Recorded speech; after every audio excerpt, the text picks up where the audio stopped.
हाल ही में अग्निपथ योजना एक बार फिर चर्चा में है, क्योंकि भारतीय सशस्त्र सेनाएं अग्निवीरों की स्थायी नियुक्ति यानी रिटेंशन परसेंटेज बढ़ाने के प्रस्ताव पर विचार कर रही हैं।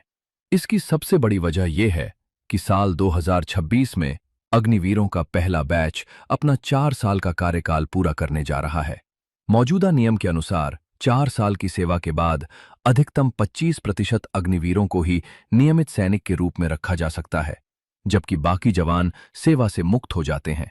लेकिन अब इस व्यवस्था में बड़े बदलाव की चर्चा तेज हो गई है। प्रस्ताव के मुताबिक भारतीय नौसेना करीब 75% अग्निवीरों को स्थायी सेवा में रखने की पक्षधर है, जबकि थल सेना और वायुसेना इस सीमा को बढ़ाकर करीब 50% करने का सुझाव दे रही हैं। हालांकि इस पर अभी अंतिम सरकारी मंजूरी नहीं मिली है और मामला डिपार्टमेंट ऑफ मिलिट्री अफेयर्स के स्तर पर विचाराधीन है। सबसे महत्वपूर्ण बात यह है कि रिटेंशन का फैसला केवल सेवा अवधि पूरी करने से नहीं होगा।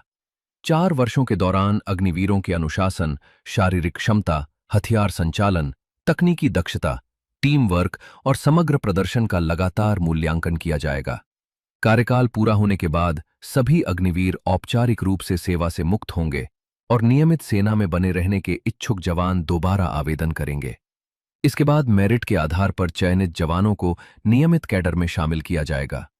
सेनाएं रिटेंशन बढ़ाने की मांग इसलिए भी कर रही हैं क्योंकि आधुनिक युद्ध का स्वरूप तेजी से बदल रहा है।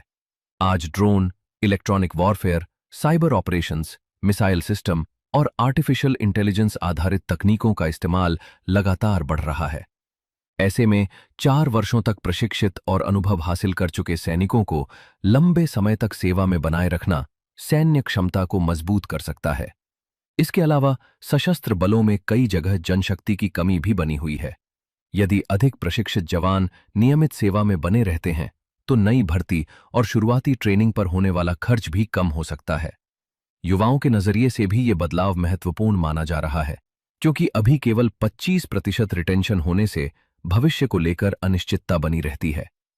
यदि स्थायी नियुक्ति का प्रतिशत बढ़ता है तो सेना में भर्ती होने की इच्छा रखने वाले युवाओं का विश्वास और आकर्षण दोनों बढ़ सकते हैं।